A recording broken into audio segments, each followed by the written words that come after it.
दोस्तों आज हम एक्सप्लेन एंड रिव्यू करने वाले हैं हाल ही में रिलीज हुई फिल्म मारीच को, जिसे IMDb की तरफ से 10 में से 9.8 की रेटिंग्स मिली हैं। तो चलिए पहले फिल्म देखते हैं और बाद में रिव्यू करेंगे ताकि फिल्म का हर एक पहलू हमारे सामने साफ साफ उभर कर आए। मूवी की शुरुआत होती है और हम देखते हैं हीरो को शालिनी से मिलने के लिए गया था, क्योंकि हीरो एक पुलिस ऑफिसर था और वो किसी केस के सिलसिले में वहाँ पर गया था। हीरो कुछ देर शालिनी से बातचीत करता है और फिर वहाँ से चला जाता है। हीरो को शालिनी के ऊपर पूरा शक था, क्योंकि शालिनी ने हीरो से ऐसा कहा था कि उसका पति किसी काम से बाहर गया है, लेकिन सबूत हीरो को ये साबित कर रहे थे कि शालिनी और उसके पति का डाइवोर्स हो गया है। आगे हम देखते हैं कि हीरो लीजा नाम की लड़की से मिलने के लिए हॉस्पिटल में जाता है, क्योंकि उसका कनेक्शन भी कहीं न कहीं इस केस से जुड़ा हुआ था। लेकिन लीजा एक ड्रग एडिक्ट थी, इसीलिए हीरो को उस पर ज्यादा विश्वास नहीं आ रहा था। डॉक्टर से हीरो को पता चलता है कि लीजा ऐसा ड्रग्स ले रही थी जिसमें वो खुश हो तो हर पल खुश रहता है, और अगर वो दुखी हो तो वो खुदकुशी भी कर सकता है। आगे हम देखते हैं कि हीरो एक शख्स को पकड़ लेता है जो अजीबोगरीब तरह के एक्सपेरिमेंट करके एक नया ड्रग्स बनाता था। आगे हम देखते हैं कि हीरो रीना नाम की लड़की का मर्डर केस सॉल्व कर रहा था। एक टाइम ऐसा आता है जब हीरो रीना के कातिल को पकड़ लेता है और मीडिया के सामने बयान भी दे देता है कि रीना का कातिल और कोई नहीं बल्कि उसका नौकर था। क्योंकि रीना एक बार ड्रग्स के नशे में धुत थी, तब उसके नौकर में उसका रेप किया और बाद में उसको मार डाला। लेकिन ये सारे बयान दोस्तों झूठ थे, क्योंकि मीडिया के प्रेशर के कारण हीरो ने किसी बेगुनाह आदमी पे झूठे आरोप लगाकर उसको एक रेपिस्ट और एक खूनी दुनिया के सामने साबित कर दिया था। ये बोझ हीरो उठा नहीं सकता था, इसीलिए वो डिसाइड करता है कि वो असली खूनी तक किसी तरह से पहुंचकर ही रहेगा। लेकिन दोस्तों अब हीरो के सर के ऊपर मुसीबत थोड़ी बढ़ चुकी थी, क्योंकि हीरो की वाइफ का छोटा सा एक्सीडेंट हुआ था और वो अस्पताल में एडमिट थी। एक बार कोई अनजान शख्स उसे मारने की कोशिश करता और फिर वहां से चला जाता है। हीरो उसे पकड़ने की बहुत कोशिश करता है, लेकिन वो शख्स हीरो की पकड़ से तब तक बहुत दूर निकल चुका था। हीरो को पता था कि वो अगला अटैक जल्द ही करेगा, क्योंकि उसे पता था कि इस बार वो अपने काम में नाकामयाब रहा है, इसीलिए वो चुप नहीं बैठेगा।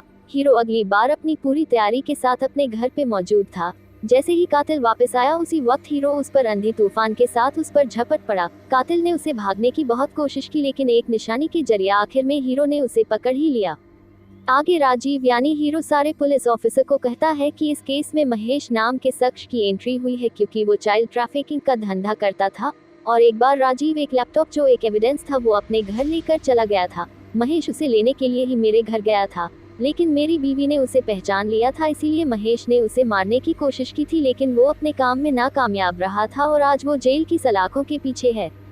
हीरो उससे पूछताछ करता है, तब पता चलता है कि महेश ने सिर्फ उसकी पत्नी को मारने की कोशिश की, लेकिन रीना को उसने नहीं मारा था। फिर एक बार जब फादर राजीव से मिलते हैं, तब उसे पता चलता है कि लीजा का एक बाप भी था जो बहुत बिगड़ैल किस्म का आदमी था, और उसकी पत्नी उसे परेशान होकर लीजा को उससे दूर कर लिया था। लीजा को फादर के आश्रम में छोड़कर चली गई थी। उसके पति को जब ये सारी बातें पता चली, तब हाथ पाई में लीजा की मॉम की जान भी चली गई। लेकिन दोस्तों गौर करने वाली बात यह है कि लीजा की मॉम फादर की बेटी थी और फादर उसका बाप था। फादर राजीव से कहता है कि लीजा का बाप अभी भी शांत नहीं हुआ है, वो किसी भी हाल में अपनी बेटी यानी लीजा को मारना चाहता है। लेकिन दोस्तों अब आता है मूवी में एक धमाकेदार ट्विस्ट, क्योंकि जब राजीव लीजा की सुरक्षा के लिए पहुंचता है, तब फादर यानी लीजा के दादाजी उसके हाथों लगते हैं। राजीव से पूछता है कि तुम क्यों अपने ही पौधे को मारना चाहते हो।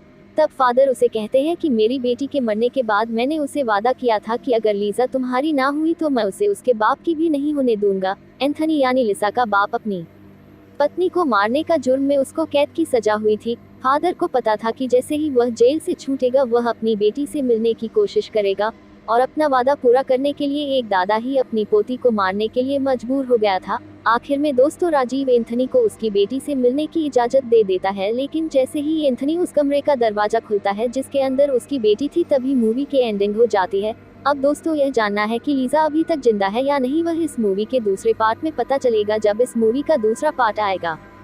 तो दोस्तों बात करते हैं मूवी कह रही हो कि, तो मूवी तो आप सब लोगों ने इसमें देख ही ली है, लेकिन दोस्तों मैं सच्ची बात बताऊं तो मुझे इस मूवी में कुछ खास बात लगी नहीं, क्योंकि मूवी की स्टोरी में कोई कनेक्शन ही नहीं है। क्योंकि जब चाहे तब स्टोरी में चेंज ज्यादा रहता है, मर्डर केस पर मर्डर केस होते रहते हैं, लेकिन आपस में कोई कनेक्शन मुझे जुड़ा हुआ नहीं लगता। मुझे तो यह तिग्रम जैसी फिल्म लगी। आपको यह फिल्म कैसी लगी वह कमेंट करके जरूर बताना।